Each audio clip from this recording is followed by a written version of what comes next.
So hello students, आज की class में हम लोग HTML के टोटल 20 टैग्स को डिस्कवर करेंगे।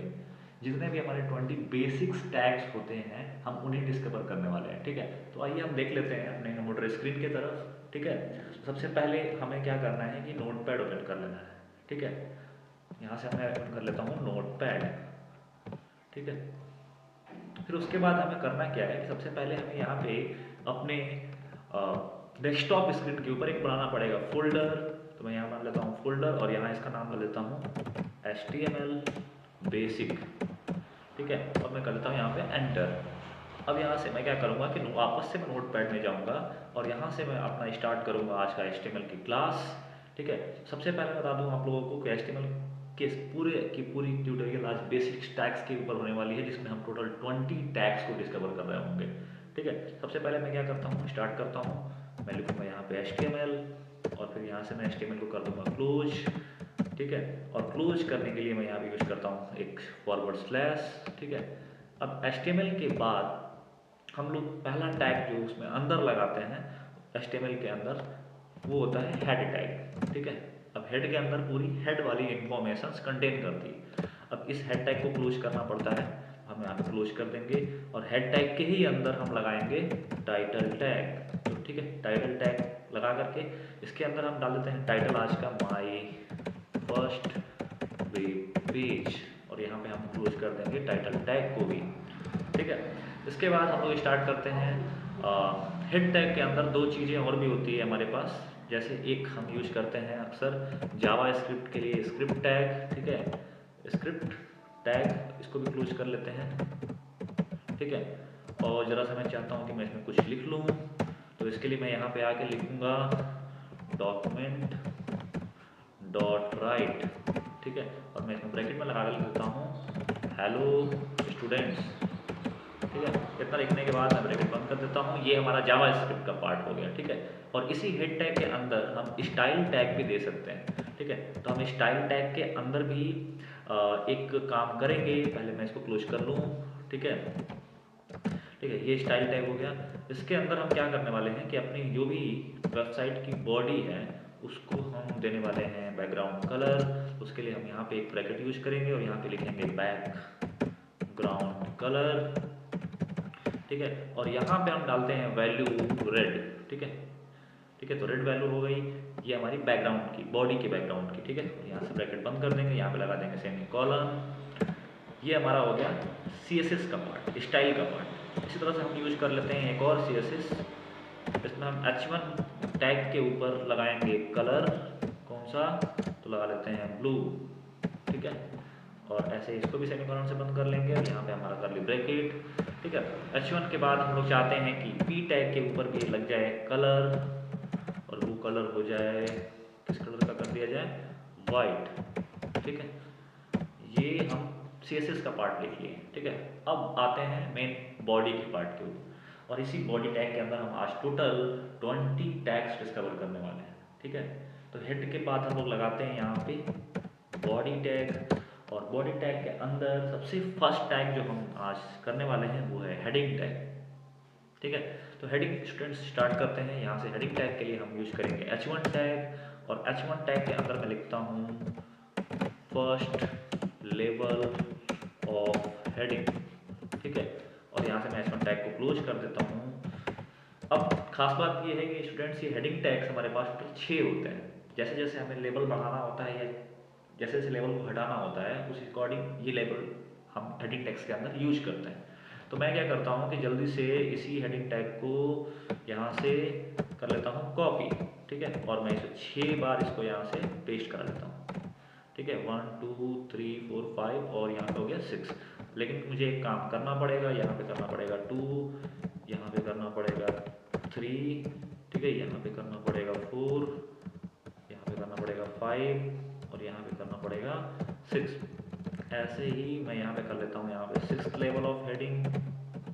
ठीक है, यहाँ पर कर लेता हूँ मैं 5th लेवल ऑफ हेडिंग, फिर ऊपर में यहाँ पे कर लेता हूँ 4th लेवल ऑफ हेडिंग। ठीक है, फिर यहाँ पे मैं कर लेता हूँ 3rd लेवल ऑफ हेडिंग, और यहाँ पे मैं कर लेता हूँ 2nd लेवल ऑफ हेडिंग। ठीक ठीक है। इसके बाद मैं यहाँ भी चेंज कर लेता हूँ, यहाँ पे कर लेता हूँ H2, ठीक है। यहाँ पे मैं कर लेता हूँ H3, यहाँ पे मैं कर लेता हूँ H4 और यहाँ पे मैं कर लेता हूँ H5, यहाँ पे मैं कर लेता हूँ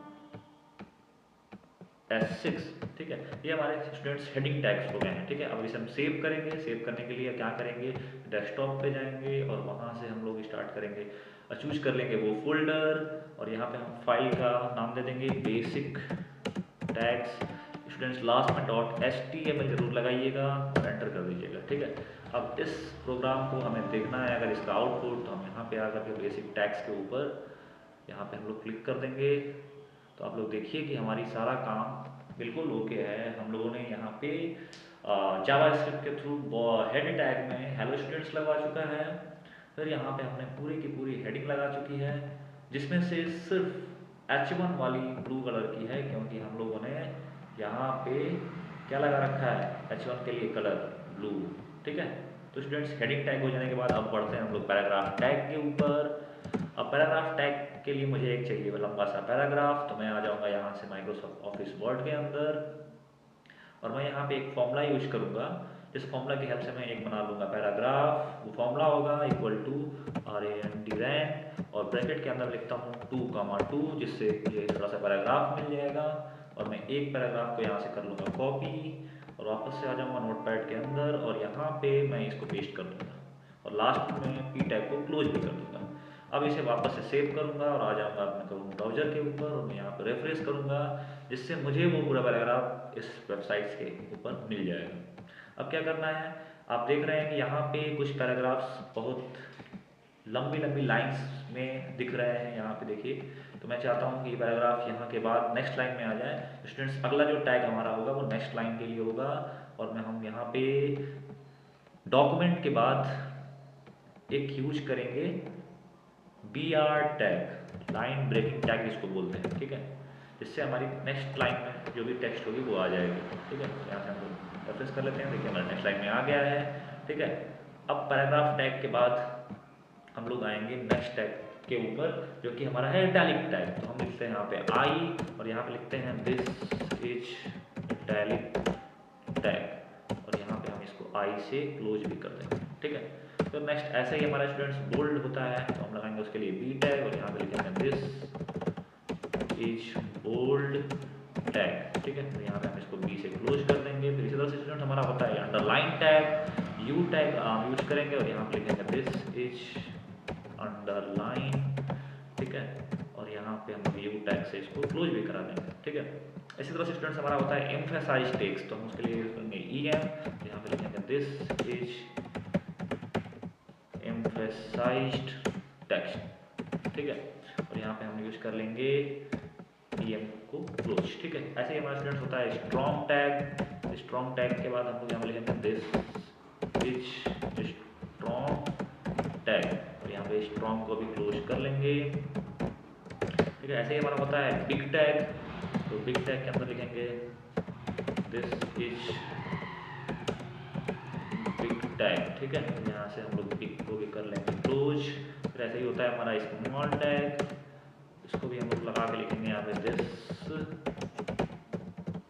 इज स्मॉल टैग और यहाँ पे हम इसको बंद कर लेंगे, ठीक है, ठीक है। स्मॉल टैग हो जाने के बाद अब बात करते हैं हम लोग स्टूडेंट्स एक अच्छे खासे यूनिक टैग के ऊपर, जो कि है मार्क्यू टैग। तो हम लोग यहाँ पे लगाएंगे मार्क्यू और यहाँ पे लिखेंगे दिस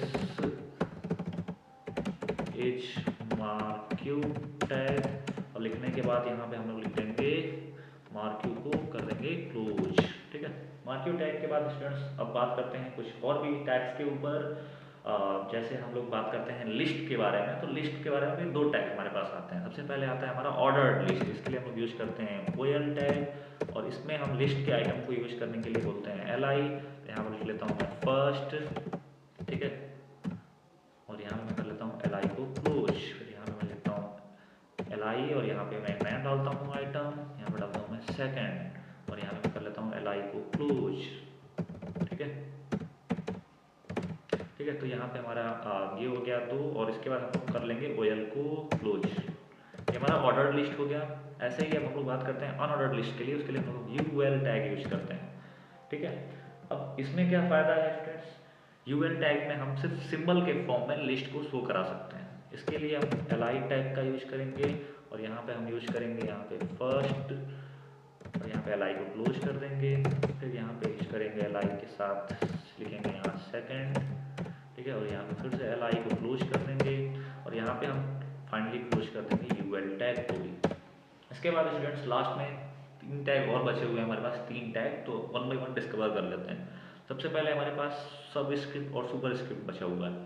तो जैसे मान लीजिए फॉर्मूला लिखना है हमें, तो हम इसको लिखते हैं पैराग्राफ टैग के अंदर। जैसे मान लीजिए हमें लिखना है A square plus B square plus 2ab, तो जो ए का ऊपर वाला स्क्वायर है, जो 2 है, वो हमें एक खास टैग से लिखना पड़ता है जिसका नाम है सब टैग, सुपर स्क्रिप्ट टैग। अब इसमें हम 2 लिख के सुपर स्क्रिप्ट क्लोज कर देंगे, तो जिससे हमारा 2 क्या लगेगा कि पावर में चला जाएगा, ठीक है, और फिर लिखेंगे प्लस, फिर ऐसे ही बी के आगे भी जो 2 हमें लिखना है वो भी हमें पावर में लिखवाना है। तो हम यूज कर लेंगे सब टैग, और ए स्क्वायर प्लस बी स्क्वायर हो गया है, और यहाँ पे फाइनली प्लस 2ab कर लेंगे, ठीक है।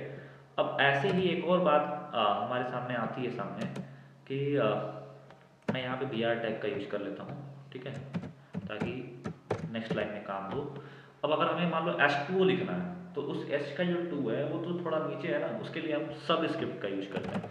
तो यहाँ पे हम लोग इस बार यूज करेंगे H, और जो अब नीचे वाला 2 लिखना है उसके लिए हम लिखेंगे सब, ठीक है, और यहाँ पे लिखेंगे 2 और यहाँ पे सब लिख करके, ठीक है, हम क्लोज कर देंगे, ठीक है, जिससे H2 नीचे हो जाएगा, और फाइनली हम यहाँ पे लिख देंगे O। अब हम लास्ट में P टैग को भी करते हैं क्लोज, और हमारा आज का जो आखिरी टैग है वो है स्ट्राइक टैग। जैसे आप कभी मार्केट में देखते हैं कि कोई प्राइस है और उसको कट करके लिखा गया है कि फाइनल प्राइस ये है, तो उसके लिए हम यूज करते हैं स्ट्राइक टैग। जैसे हम लिखता हूँ यहाँ पे, मान लो कि स्ट्राइक के अंदर मैं लिखता हूँ स्ट्राइक टैग, इसके अंदर लिखता हूँ कि 1000 रुपीज़ कट करके हो चुका है कितना, मैं इसको बताता हूँ, हो चुका है अब सिर्फ हमारा 499, ठीक है। तो इस तरीके से हम जो चीज़ें हैं दिखा सकते हैं। इसको सेव करके फाइनली हम यहाँ पे देख लेते हैं आउटपुट। तो यहाँ से देख लीजिए हम लोग पूरा का पूरा जो भी काम किए हैं वो सारा आउटपुट में शो कर रहा है। यहाँ पे सबसे पहले एक बार रिवाइज करता हूँ, तो ये हमारा हेड पार्ट था जिसमें जावा स्क्रिप्ट के थ्रू हम लोगों ने हेलो स्टूडेंट्स प्रिंट करवाया था। यहाँ पे हमारे पास बॉडी की बैकग्राउंड कलर है, ये हमारी हेडिंग्स के लेबल्स, ये पैराग्राफ टैग, ये इटैलिक टैग, ये बोल्ड टैग, ये अंडरलाइन टैग, ये emphasise tag, strong tag, big tag, small tag, और ये वाला हमारा चल रहा है जो मर्क्यू टैग, ये हमारा ऑर्डर्ड लिस्ट, ये हमारा अनऑर्डर्ड लिस्ट। यहाँ पे हमने यूज किया था सुपर स्क्रिप्ट, यहाँ यूज किया था सब स्क्रिप्ट, यहाँ पे यूज किया है हमने स्ट्राइक। तो स्टूडेंट्स आज के लिए इतना ही। ये बेसिक्स टैग जो हमने फास्ट वे में पढ़ा है, डिस्कवर करा है, इसे हम नेक्स्ट टाइम में इसके आगे वाली क्लास में सीख रहे होंगे कि इसके और भी अंदर हम लोग इसके एट्रीब्यूट्स को कैसे यूज कर सकते हैं। तो आज के लिए इतना ही, थैंक यू।